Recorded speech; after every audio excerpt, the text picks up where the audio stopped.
What's up, everyone? Marc Lobliner, CEO, MTS Nutrition, Chief Marketing Officer, TigerFitness.com, creator of the Outright Bar, and partner in the Ambrosia Collective and 015 Nutrition. What a great time to talk about keto diet. So before we talk about that, be sure to subscribe to this channel and click on that notification bell because YouTube will not tell you when I upload videos. And trust me, we do some awesome stuff here. So we got some questions coming in from the Twitter. This one comes from @WhiteSpyJ. So check it out. I want to know more about keto diets. Just started looking into this and would love feedback about foods that are great for keto. Now, the ketogenic diet is essentially what happens when your body lacks protein and carbohydrate. So it has to convert your fat to energy. And it does this by converting your fat to something called ketones. Ketones become energy. Now, ketones are very efficient for the brain and pretty efficient for the body. But I'm going to get into a lot of different things. But first, let's answer this question about what foods are good for the keto diet. And then we'll get further into it. Well, anything that's high fat, moderate protein, and low carbohydrate. Things like ribeye, different kinds of oils, right? Like macadamia nut oil, olive oil, coconut oil, avocados, even though they have carbs, they might work, right? Those are fine. So you look at these different foods that are higher in fat. Instead of eating chicken breast, eat chicken thigh, bacon, eggs. Think about it like all the good stuff fat people eat for breakfast without the pancakes. Yes, it's IHOP without pancakes. That's what it is. So what is the ketogen? How does it happen?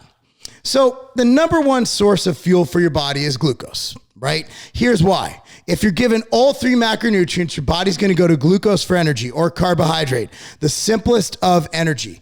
Glucose is awesome. It's very fast and it provides for some performance benefits. However, let's say your body has protein and fat, but it's lacking carbs. Your body's going to go straight for that protein or amino acids, and it's going to break it down into glucose by first breaking it down into carbohydrate via a process called gluconeogenesis. Let's say your body's lacking both protein and carbs. Your body's going to go to that fat and it's going to turn it into energy because your body needs energy. Number one, for your brain. Number two, for your body.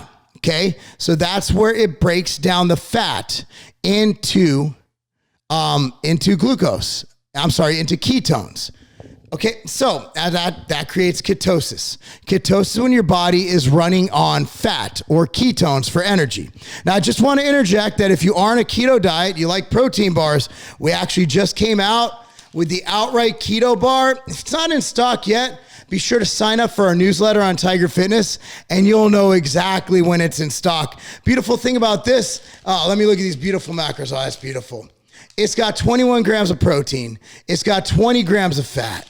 And all the carbohydrate come from trace, like trace from the nut butter or the peanut butter's in there, trace from the protein. So we don't just add sugar. There's no honey added like in the regular Outright bar. If you're on the keto diet, this is phenomenal for you. 20 grams of fat, bro.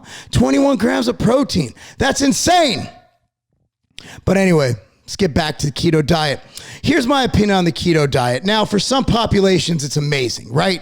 If you have seizures or epilepsy, that is its original intent. It does help to curb seizures in epileptic patients. If you have type 2 diabetes, I have personally seen, now I'm not a doctor, so talk to your doctor about anything I say because I'm an idiot, okay? If you are a type 2 diabetic, I have seen many people mitigate their diabetes using a ketogenic diet. Or if you are someone who is addicted to carbohydrate, you just can't stop eating that bread. You just can't stop. Can't control yourself. Well, you don't see an alcoholic just take a sip of liquor. And no, I'm not saying that bread is the same as alcohol. Talk about addiction, right? Anything that has a negative or positive reaction in the body or the mind can be addictive. Sometimes just removing that altogether. You don't eat carbs, you can't overeat because you don't really care. The other is the polar opposite. Let's say if you really like bacon and ribeye and you don't like donuts or bread,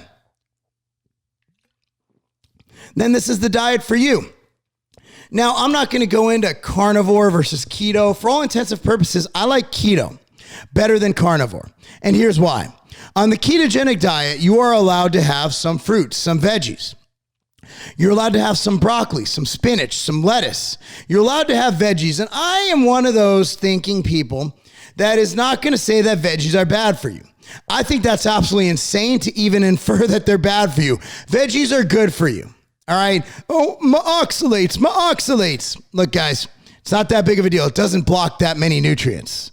You know, it's a plant's defense mechanism. That doesn't mean it blocks all your nutrient absorption. Come on now, Einsteins. You're better than this.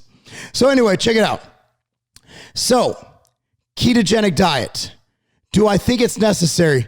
Absolutely not. Do I recommend it? Not all the time, but I'll tell you what, it depends on the client.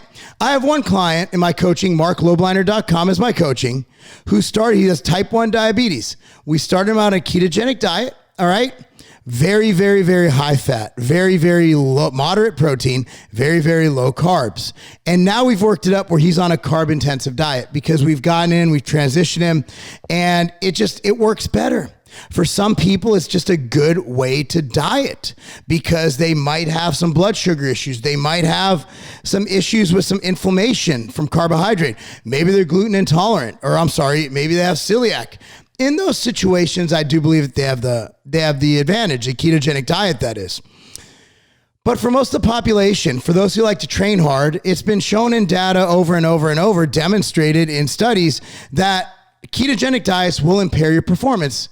That doesn't mean you can't perform. That doesn't mean you won't perform better than me. That means that you might perform better eating a carbohydrate inclusive diet. So what I'm saying is, if you want to try keto and see if you feel great on it, that's fine. It might impair your performance, and if you're not interested in being your best performance, that's great. Will it work for body composition? Well, what it does is it cuts out a third of your available available calories. There are 3 different macronutrients: carbohydrate, fat, and protein. So if you take away carbohydrate, you only have fat and protein. So you have 33% less of your available macronutrients. And being that a lot of the foods we cheat on, like bread, like donuts, like pie, like cake, have carbs. If you're on a ketogenic diet, it takes out all the fun food.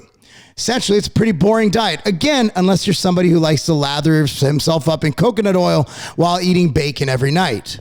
So I am not the biggest proponent of the ketogenic diet, but it's not a bad diet. Try it, see if it works for you, and see how you like it. But for me, you know what? I'm gonna eat me some carbs because I like performing, and it is what it is. Can it be a healthy diet? Can keto be healthy? Absolutely. You can eat healthier fats. I am a big fan of eggs, their fatty content, all that good stuff. I'm a big fan of beef. I love the nutrient profile of beef. You can eat your veggies. You get some fruit in there.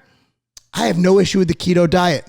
Do I recommend it for most people? No. Do I see an issue with it? Absolutely not. Anyway, guys, thanks so much for watching. Once again, be sure to click on that notification bell. Be sure to subscribe to the channel, like this video. Check out the Outright Keto Bar. It's absolutely delicious. Thanks for watching. That's not a game.